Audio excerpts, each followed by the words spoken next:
Amidst the scorching heat of the harsh drought, a herd of zebras embarks on a desperate journey that could cost them half their lives. 3 days without water, each step a gamble with death.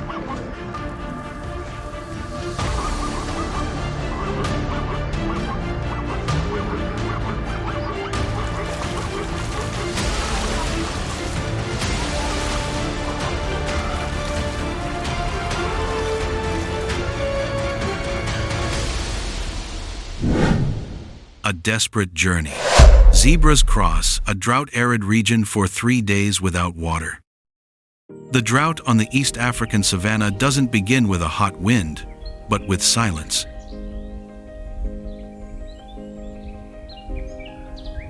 A silence so profound it seems as if the sky is holding its breath. Then the earth begins to shift. Long, winding cracks spreading like a network of tendons on a giant body drying from within.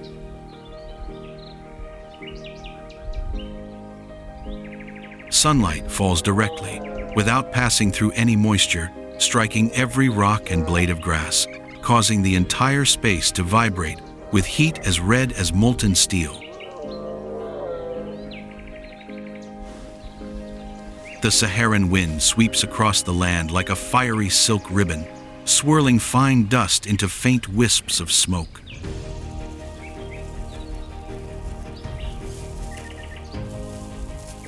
In the distance, the old puddles were left with only mottled white salt rings, the tombstones of a dead rainy season.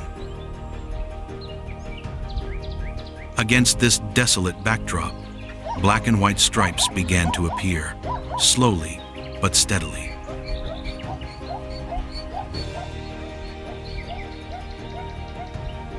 These were Mara's zebras, marching as if on a natural battlefield.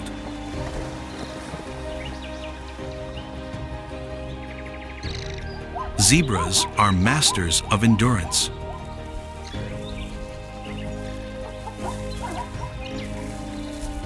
Every vein in their bodies is a machine for coping with the heat, their sweat glands opening like 1,000 valves to cool, their hearts pounding to keep blood flowing as water evaporates from their bodies.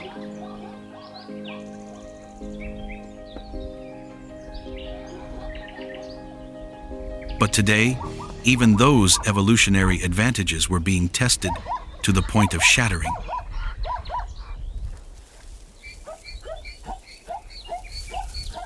Three days without water was not just a test of muscles or physical strength. It was a test of the will of an entire species. And Mara knew that behind her, death was approaching slowly but surely.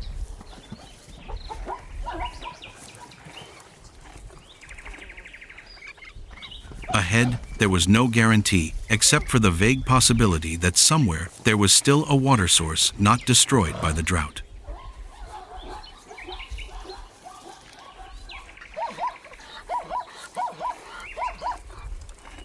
But in this world, sometimes even a glimmer of hope is enough to propel the entire herd forward into the flames of trial. The first day of their journey began with weariness etched into every step.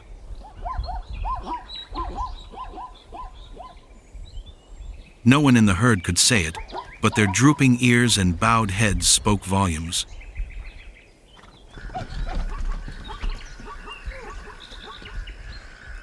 Thirst had begun to gnaw at their will. Yet they couldn't ignore another crucial need: food to sustain their remaining strength.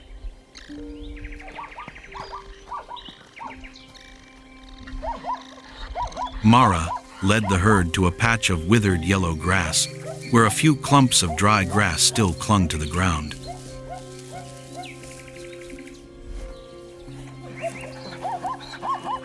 It wasn't a source of sustenance, just remnants of the old rainy season, but it was their only possession.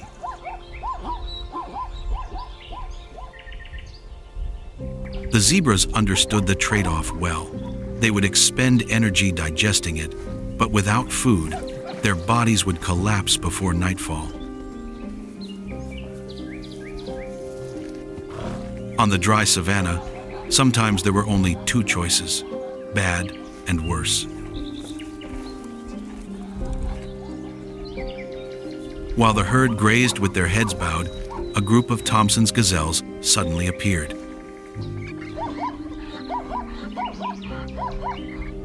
Smaller, faster, and accustomed to fighting for every blade of grass in the harsh conditions, they weaved through the zebra herd without hesitation.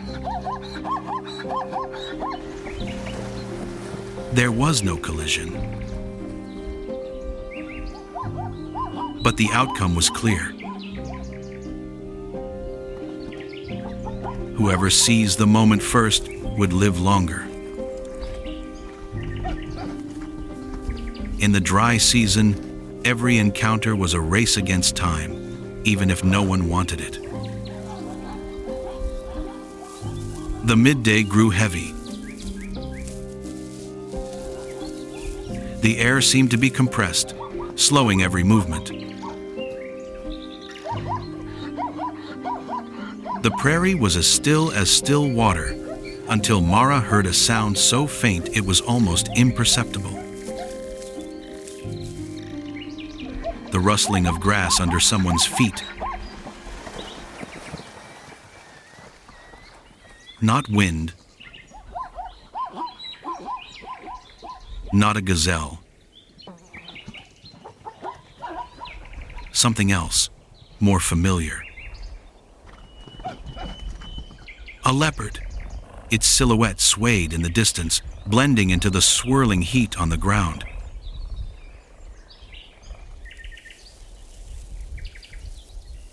It moved silently, its shoulders gliding rhythmically like blades across the grass. Without looking directly, Mara knew who it was locking onto. As a young zebra, its steps were already unsteady. The moment the leopard leaped, the savanna seemed to be torn apart.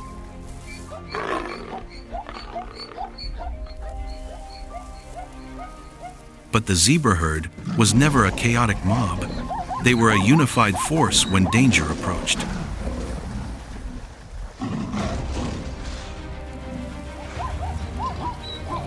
Mara's sharp warning cry shattered the silence, like the first ray of light piercing the night. The entire herd turned, shifting in a different direction with almost instinctive precision, forcing the leopard to adjust its trajectory. In those brief seconds, the tide had turned. The leopard tried to chase, but the heat was killing its speed. Their footsteps grew heavier, their breath hotter, just a few dozen meters more.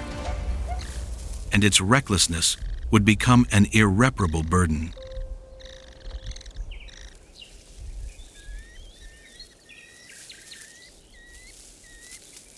Understanding this, it was forced to stop and watch the black and white stripes disappear into the heat.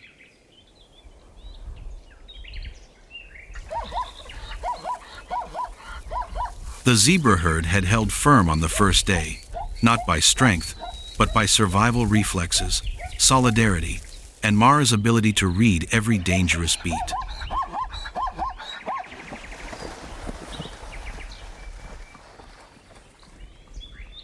But as the long shadows of the afternoon began to fall, even that small victory brought no relief.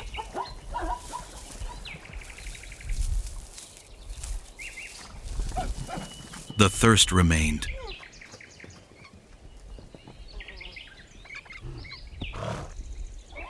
And the sun had not yet released them.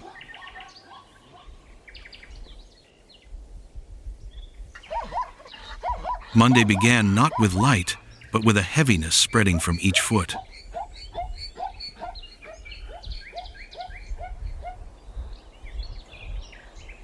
Thirst had settled in every dry breath, and signs of exhaustion were evident in their dust-drenched manes.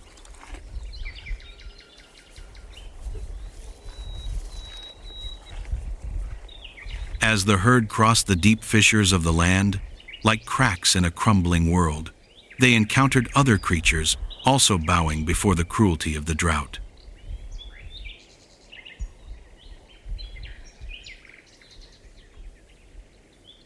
A honey badger, a symbol of tenacity and resilience, was trying to dig through the hard, rocky earth for any remaining food.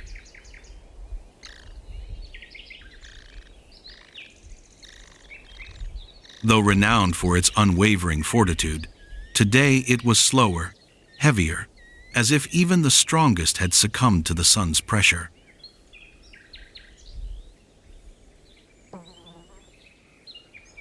On the savannah now, there was no ruler.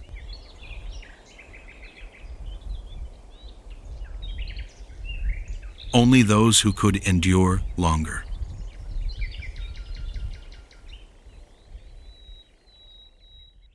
By midday, the greatest test of spirit had arrived.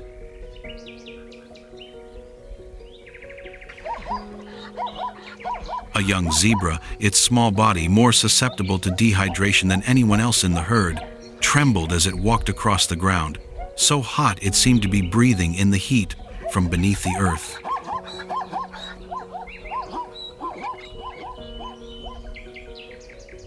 And a hoarse, unmistakable hyena-like laugh rang out.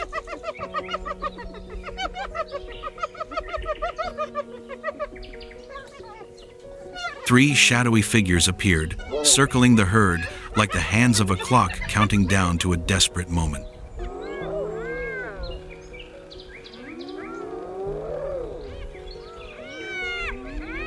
They didn't rush to attack.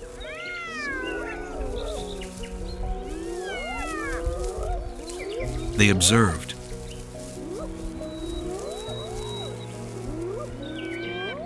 They waited.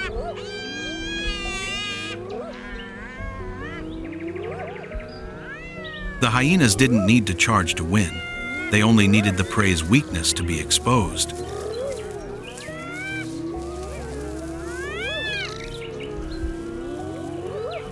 This was no longer a chase, but a test of willpower.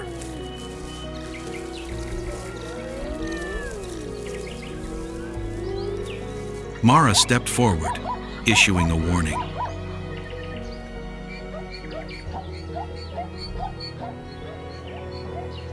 It wasn't an attack, but a declaration.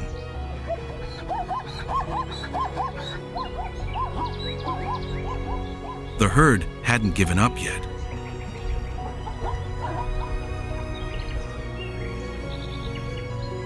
The other adults immediately moved, forming a thick circle around the young one.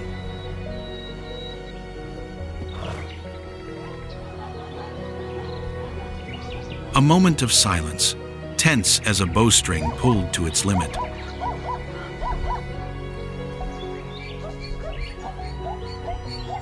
The hyenas watched, disappointment evident in their narrowed eyes.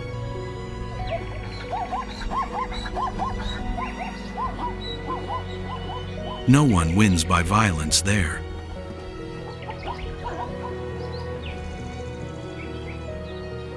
The zebra herd wins by unity, something the drought cannot take away, even though it takes everything else.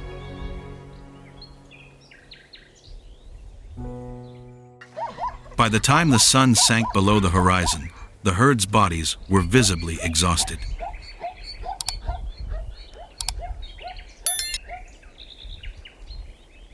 Their skin began to wrinkle from dehydration. Their heart rate increased to keep the blood flowing through their bodies.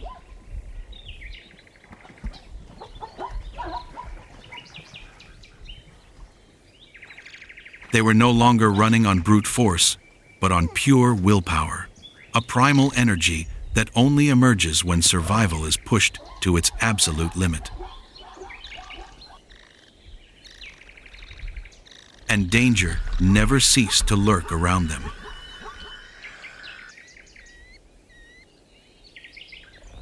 From behind, the scent of predators wafted in again, heavy, warm, and full of menace.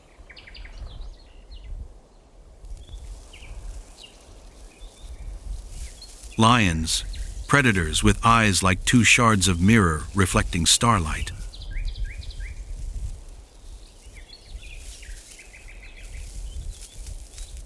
This time, not just one, but two lions were silently approaching.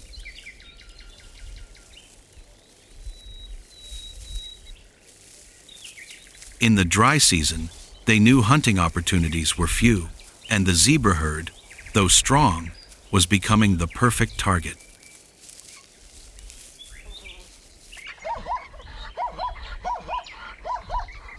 Mara sensed this.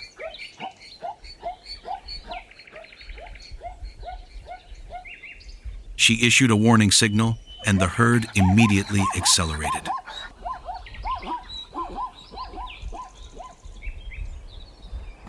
But exhaustion meant their speed was no longer the speed of the first day.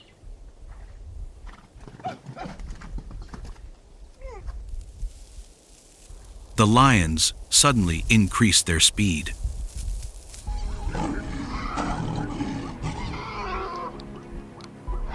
One zebra was separated from the herd.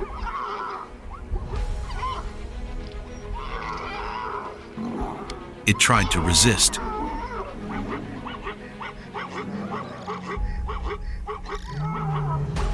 But that act of resistance, instead of saving it, awakened an even more ferocious predatory instinct in the lion's eyes.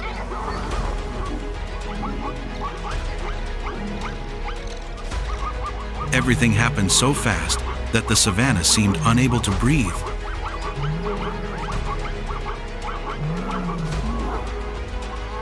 And fate sealed the deal.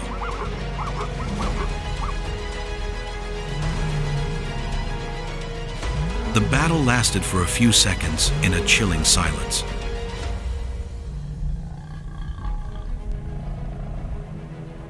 There was no cowardice.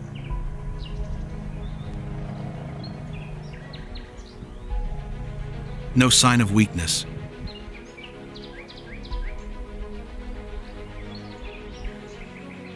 Only one warrior fought to the end.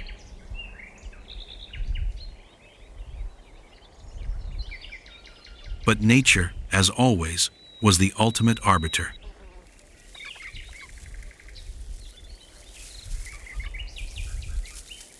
The herd of zebras sped away, but Mara still turned back.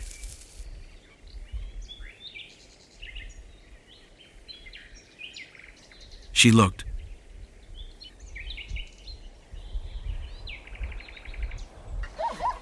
Not out of regret, but to remember the price paid for every kilometer of this journey.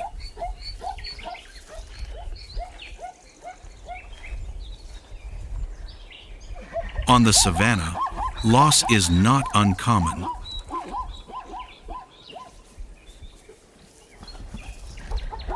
But each time it comes, it always leaves a heavy void in the herd.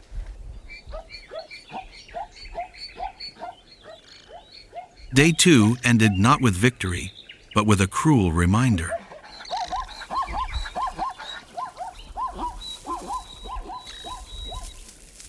Not everyone will reach the destination.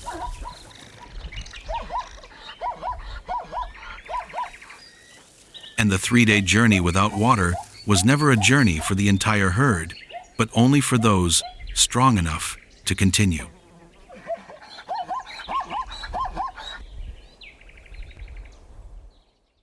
Day 3 began not with hope, but with the cruel beauty of the red-orange light flooding the savannah like a sea of fire.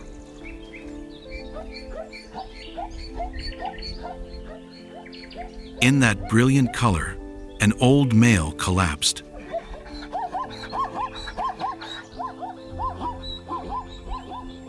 It tried to lift itself up with its trembling legs, but the weight of 3 days without water had exceeded the limits of its age.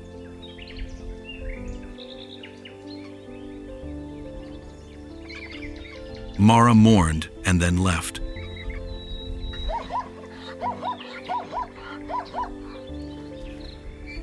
In this world, grief couldn't save anyone.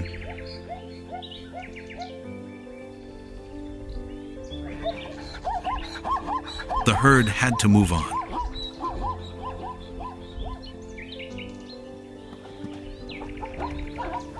Just a few hours later, the harsh heat once again cast a shadow over the herd's fate.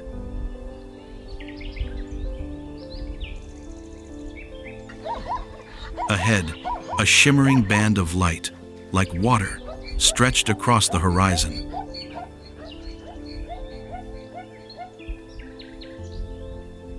Hope blazed in their weary eyes, a hope they had longed for the past 3 days.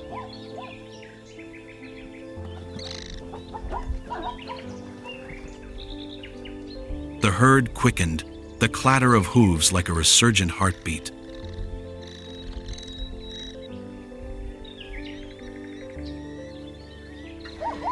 But as they approached, the water vanished.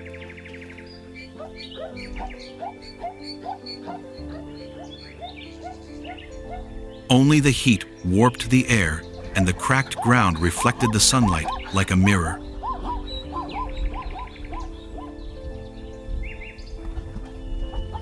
It wasn't a pond.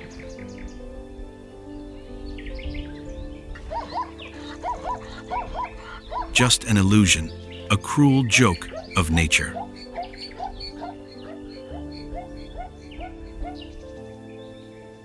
The herd's spirits plummeted as if the last thread had been cut.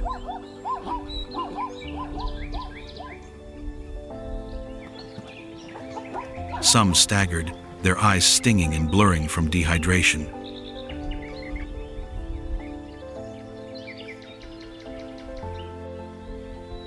Even Mara paused for a moment, a rare moment when doubt crept into the heart of the leader.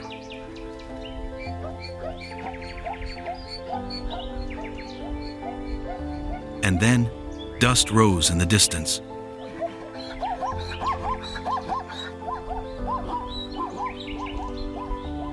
Not an illusion.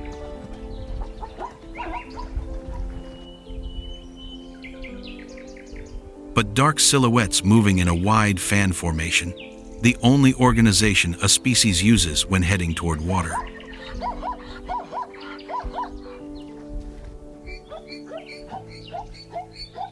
Wilden.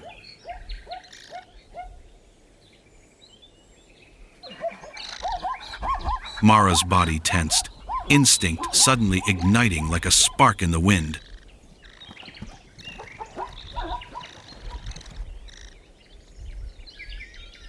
She urged the herd to speed up, despite the muscles threatening to collapse. All pressed forward.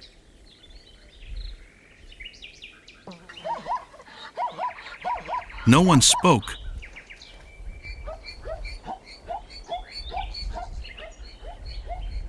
But everyone knew either water or death.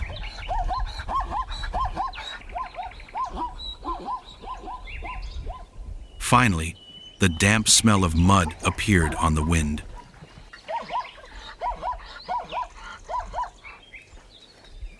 Thin, faint, but real. The destination was a muddy swamp, but for the zebras at this moment, it was paradise. However, paradise never opened easily.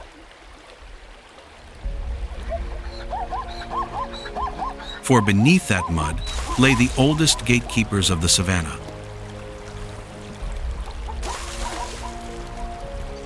Nile crocodiles.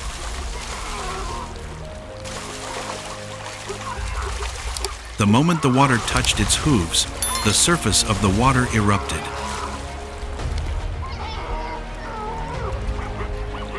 A crocodile sprang up like a spear from hell, its jaws wide enough to crush bone.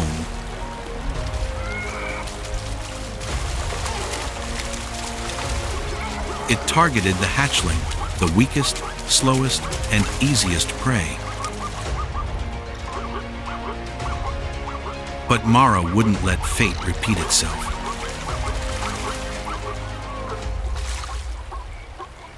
With its last ounce of strength, it plunged into the murky water, using its entire body to shield the hatchling. The hatchling escaped, frantically running toward the shore.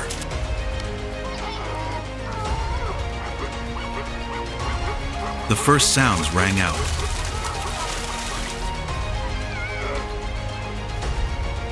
The sound of water drinking.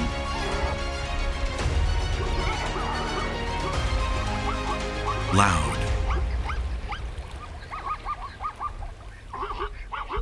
Urgent. Desperate.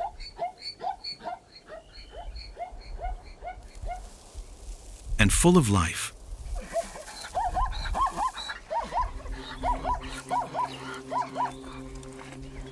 Cool water flowed into the embers of the herd, each gulp pulling them back from the edge of the abyss.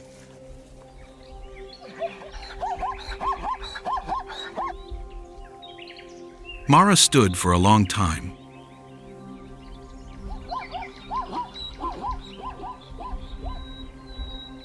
Water touched her lips, her tongue, and slid down her throat.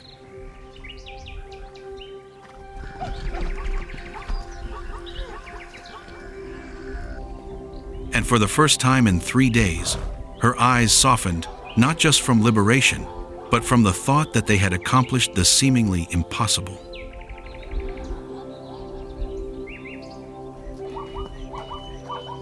But then she looked toward the edge of the lagoon.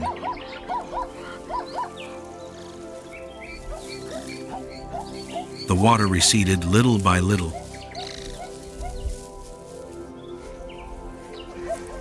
This swamp wouldn't last long.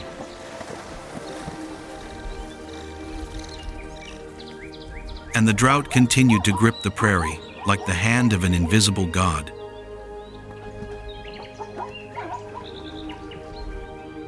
They had won the 3-day race.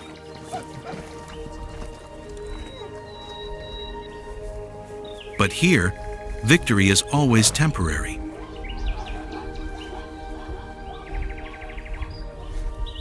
Tomorrow, another battle.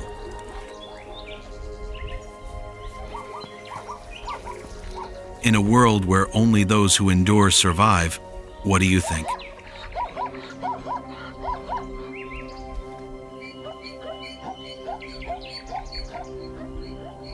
If you think this journey deserves to be told further, please like, comment, and subscribe to the channel to follow our other survival battles in the Wild Kingdom.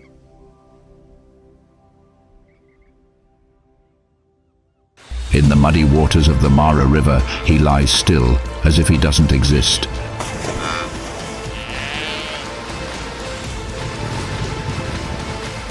A ghost of the water.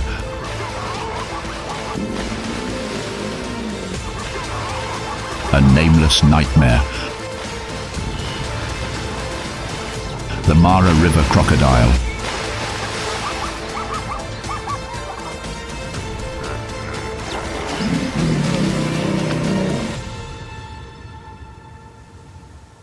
Deathbite, the haunting of the Mara River.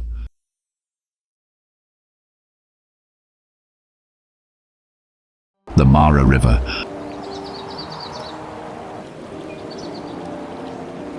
A small river, but every year it becomes the boundary between life and death.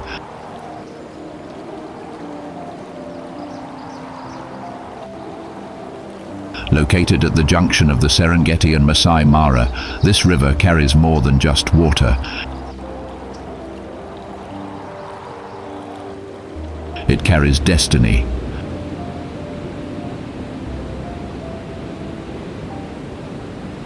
As more than 1 million wildebeest, zebra and gazelle flock together on the Great Migration, the seemingly peaceful waters suddenly become motionless.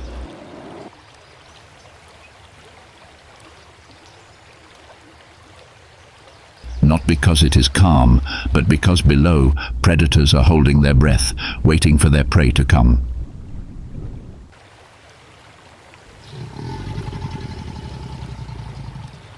Under the blazing sun of Africa, where the endless grasslands stretch to the horizon,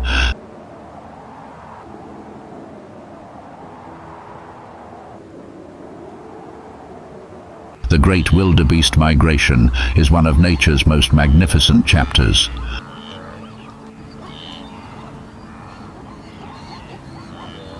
And nowhere is it more brutal and glorious than along the Mara River, where the boundary between life and death is decided in a matter of seconds.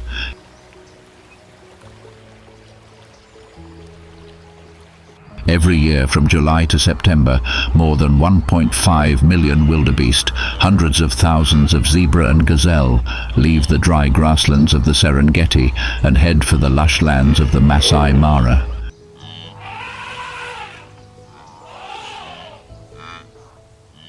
It is a colossal migration driven by the ancient rhythms of the smell of fresh grass, the distant thunder, and the genetic memories that have been in their blood for thousands of years.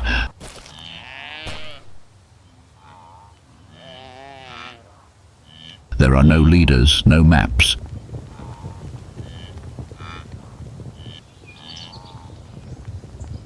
They just go and go, as if they are the blood vessels of this land.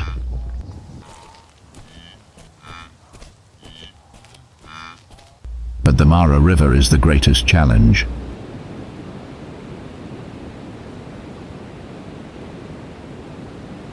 Unlike the grasslands, unlike the thorn bush, the river is a place where death lurks in silence.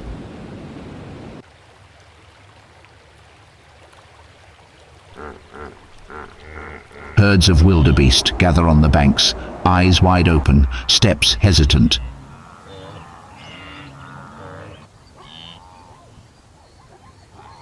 A huge mass of creatures seems to be held back by instinctive fear.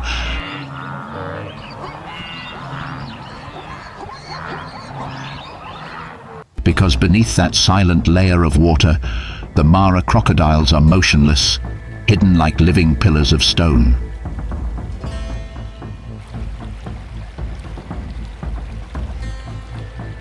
In a moment, a brave individual jumps in, everything breaks apart.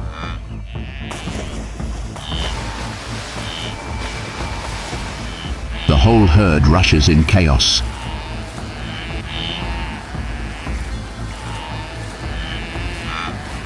Creating streams of living animals pouring down the rocks.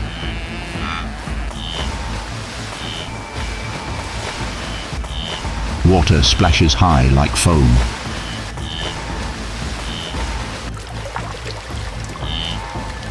The sound of hooves hitting the water echoes, mixed with the shrill roar. The sound of water splashing.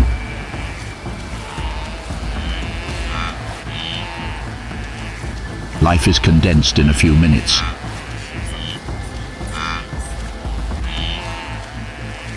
Death is waiting in a few beats.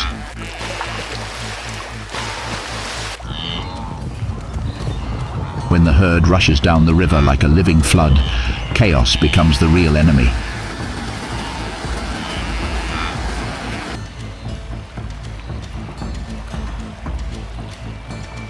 Those in the middle of the herd are squeezed together with no room to breathe.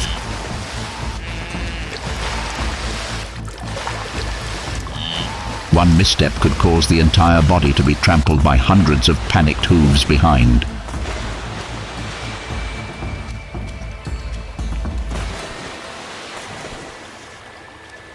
The slippery rocks at the bottom of the river caused many to fall, get stuck, and be swept away by the strong current.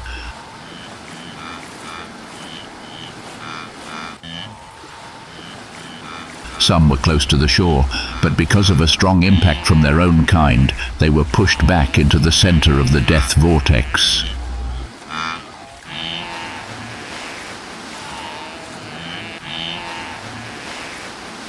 The whinnying sound echoed in panic, not only because of the shadow of the crocodile, but also because of the fear coming from their own herd.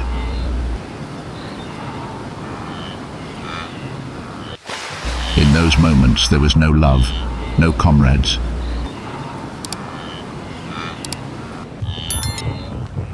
There was only the instinct to survive.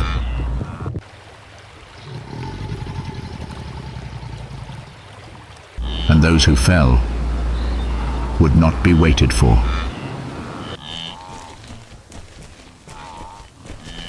However, the majority of the hundreds of thousands of wildebeest still move forward.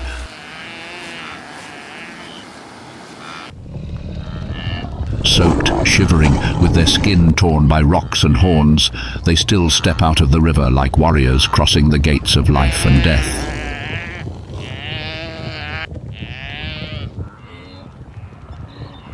Each wound is proof of their will to live.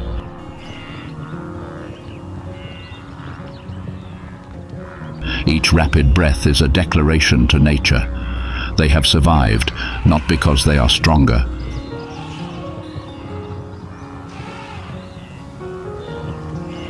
but because they cannot stop.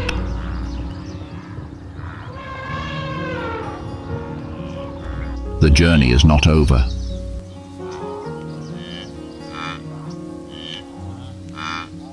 The migration does not take place in a day, but over many weeks, wave after wave, group after group, like flowing blood. Each river crossing is a new gamble. Today's water is different from yesterday. Today's land on the other bank may have collapsed.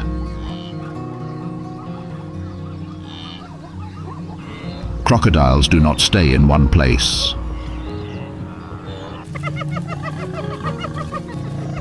And invisible dangers.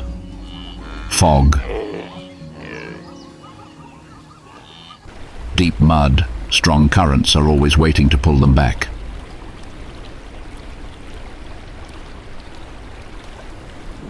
No two crossings are the same.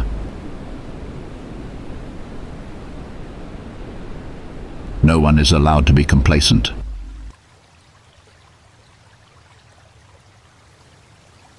And it is this fierceness, this fear, that nourishes the East African ecosystem.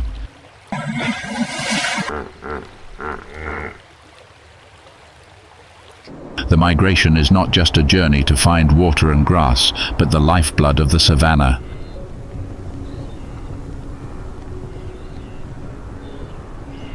A legendary cycle where life and death depend on each other to maintain the wild earth.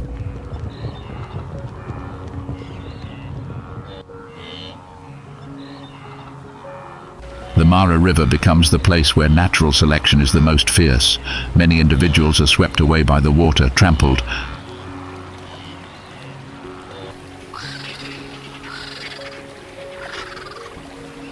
But surprisingly, the wildebeest does not stop.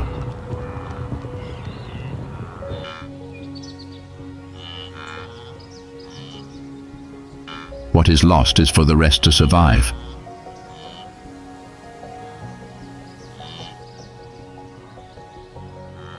Hundreds of thousands of individuals successfully cross the river, set foot on the Masai Mara savannah, and continue their journey of survival. Eat grass, give birth, prepare for the return journey at the end of the year.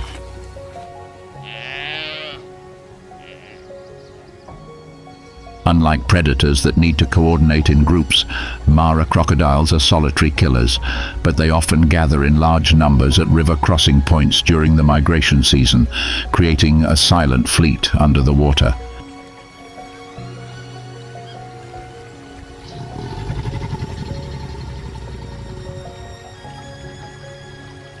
Each acts according to its own instinct, but the common goal is to wait.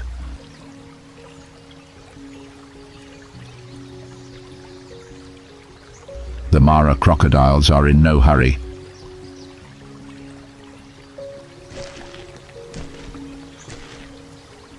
With their 5.6-meter long bodies and their thick, rough scales like ancient armor, they hide perfectly in the mud and murky waters of the Mara River.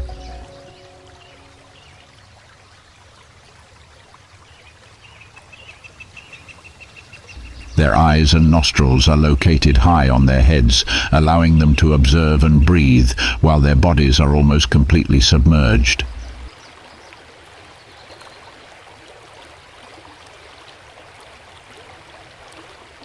They do not make a sound.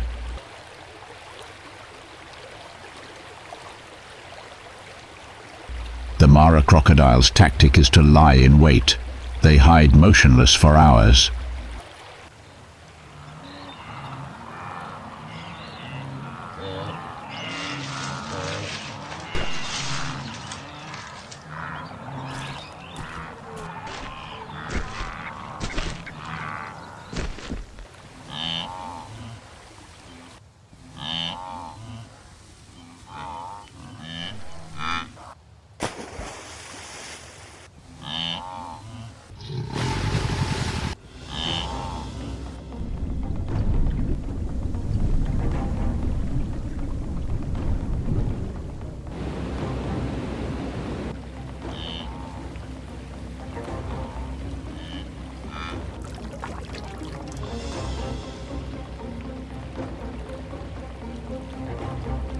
The moment a weak individual slips and drowns,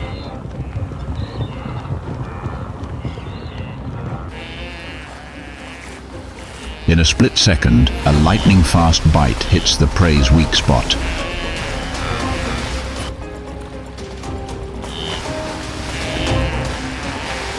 With their strong teeth and iron-locked grip, the crocodile pulls its prey into the water, twisting its body continuously in a death roll technique that disorients the prey, suffocates it, and leaves it defenseless.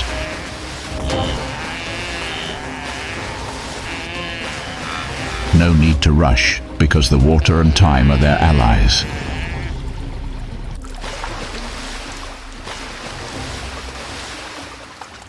Under the murky waters of the Mara River, the battle ends in silence.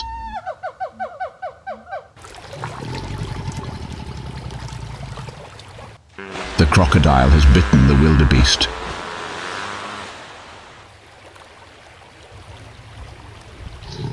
No more roaring, no more struggling.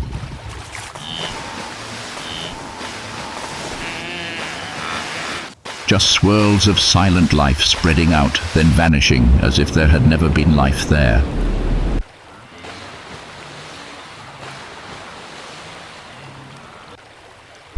The crocodile held its prey, lying still in the water, beginning the slow process of digestion that would last for days.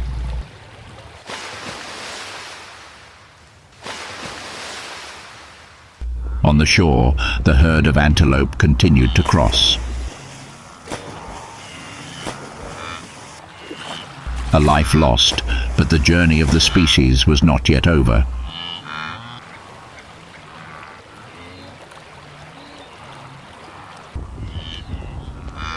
In the bright sunlight of the Mara, when the wildebeests had begun to thin out, a herd of zebras emerged from the edge of the forest, approaching the riverbank.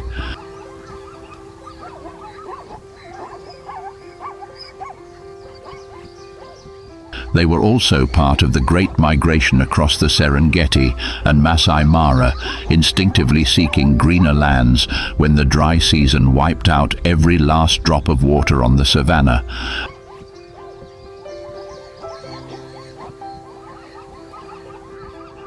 Unlike the wildebeest's chaos, the zebras seemed calmer, walking slowly, observing carefully, but that vigilance did not make them safer.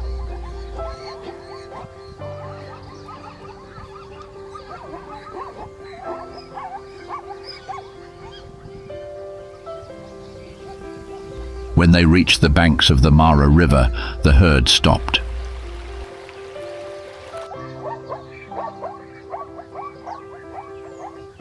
A few individuals approached the water's edge, bowed their heads to sniff, ears pricked up in alertness.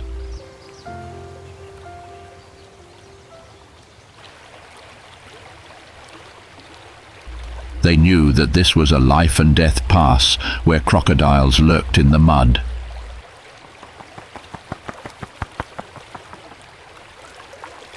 Not rushing, not jostling, the zebras chose the crossing point more wisely than the antelopes, choosing a place with a gentle bank, slow-moving water and good visibility.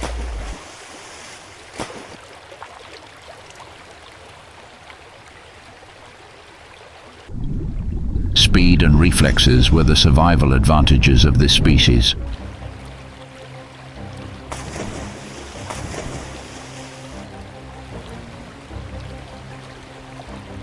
Their compact bodies, strong legs and sharp eyesight help them detect danger early and leap away in a split second.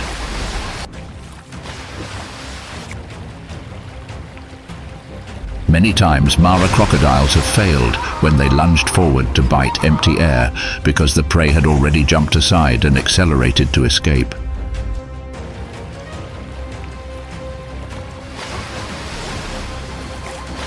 In the turbulent waters, where mud and blood blurred everything, zebras became unpredictable and harder to kill.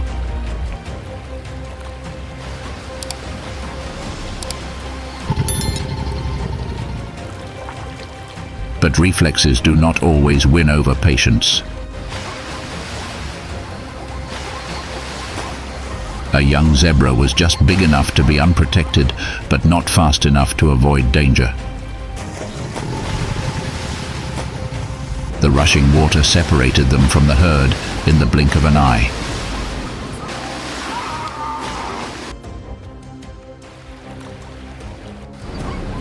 A giant crocodile emerged from the riverbed, its bite piercing the young zebra's body, dragging it sideways in the middle of the stream.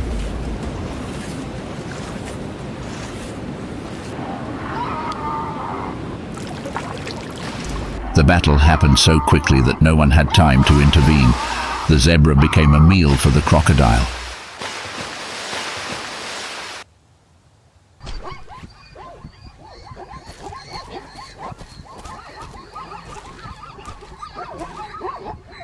Beneath the murky waters of the Mara River, where the sun burned the ground and the grasslands dried up to the point of cracking, another world existed quietly.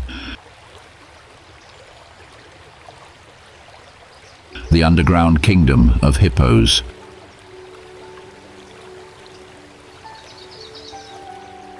Not as noisy as lions, not as stalking as crocodiles, hippos live in their own order, full of strictness and discipline.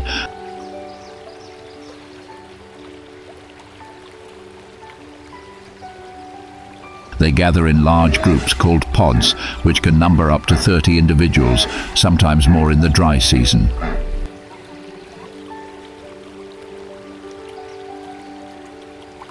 When water becomes scarce and the boundaries between groups begin to overlap. Each group is usually dominated by an adult male.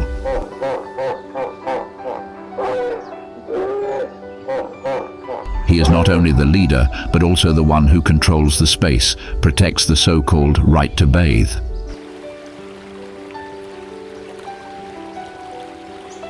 A seemingly simple thing, but a matter of survival in the 50°C heat.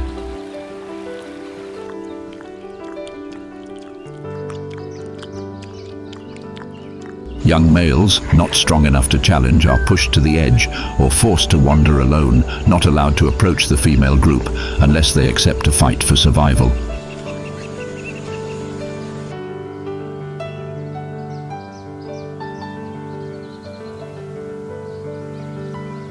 During the day, the herd is submerged in water, exposing only its nose, ears and eyes.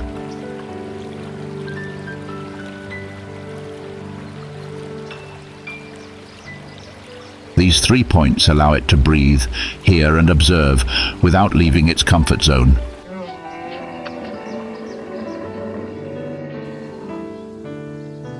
But don't be fooled by its lazy appearance.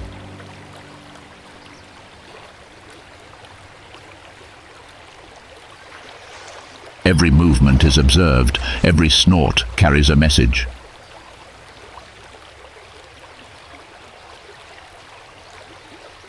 A strange male swimming too close will be warned by a deep roar, then perhaps a sudden underwater bite, where the hippo's true power is at its best.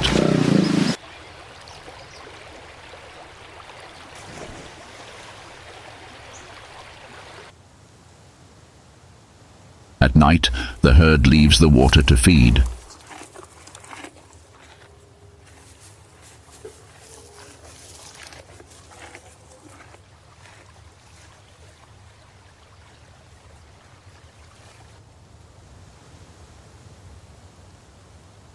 During the day, they return to the river, where the mud, The cool water and the invisible arms of the herd continue to protect each other.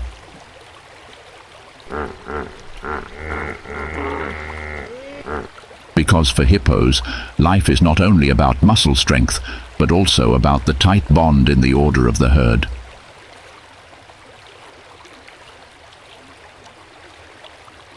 A sustainable order is built between water, mud, and proud silence.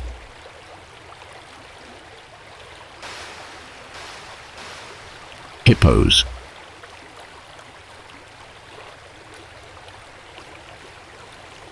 Not predators, but they are the most notorious protectors of territory.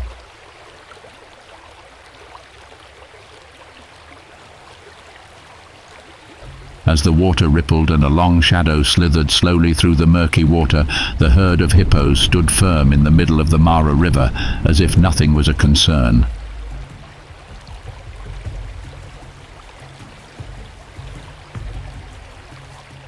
But then a full-grown crocodile quietly edged closer than was safe, straying into the hippo herd's territory.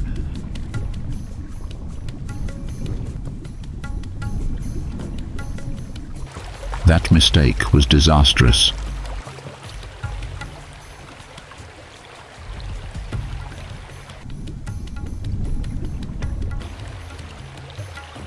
The water burst open.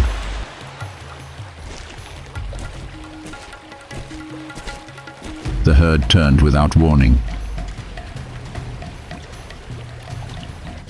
They didn't roar, they didn't threaten.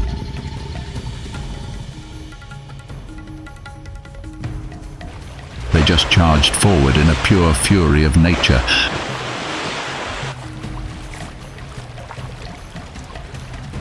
As if teaching the ancient predator a lesson about boundaries.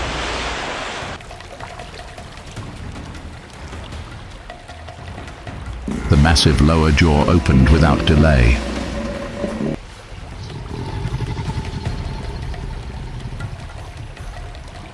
A straight bite into the crocodile made even the ancient scales crackle.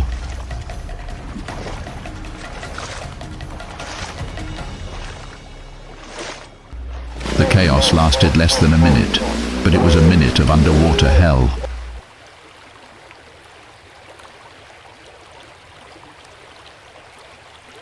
The crocodile thrashed and writhed, but could not escape the crushing force of nearly a ton of jaws.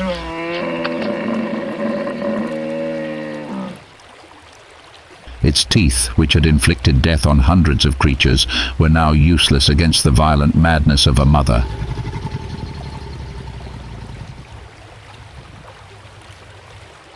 In the Mara River, crocodiles are killers, but not masters.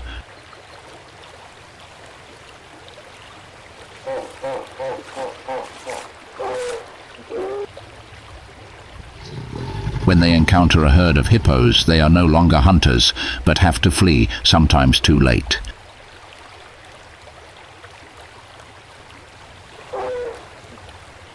And that is not a rare case.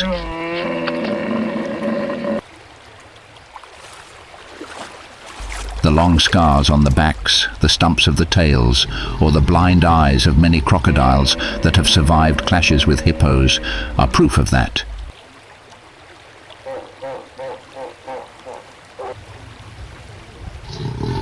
Even the largest male crocodiles understand that, in these waters, having fangs does not mean having power.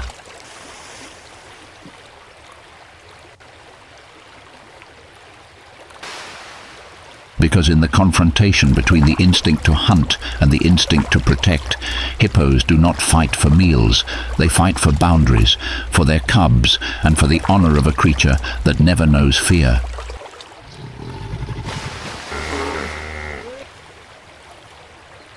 They are not easily subdued.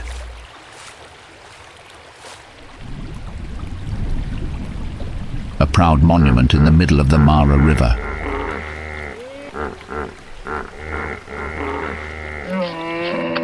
The red sunset covers the Mara River.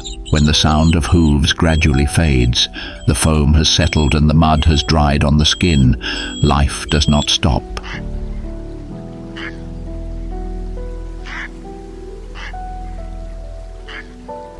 It was only silent for a moment, preparing for the next rotation. The surviving wildebeest continued their journey.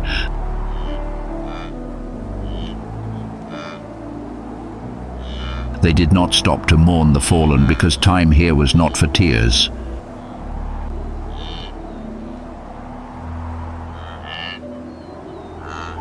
Zebras, though they had lost their brethren in the rapids, still walked with the serenity of a species accustomed to living on the edge of darkness.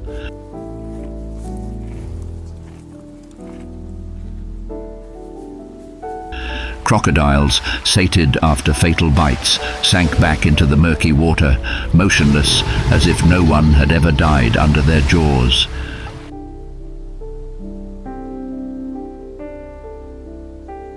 And among them all the hippopotamus, who neither hunted nor fled, still held its territory with an authority that did not need to be voiced.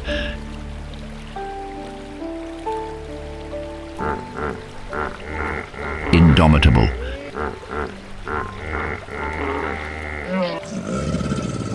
Here, no one was truly the strongest.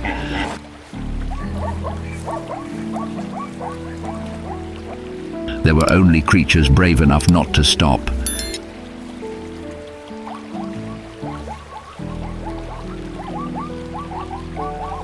Creatures who accepted pain, sacrificed to continue to exist.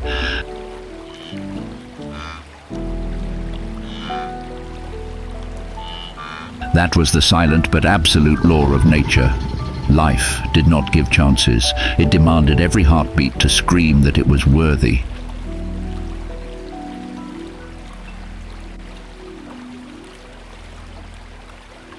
Subscribe to the channel and join us on a journey to explore the wild lands, where every life, whether of hunter or prey, tells a story of instinct, courage, and never-ending hope.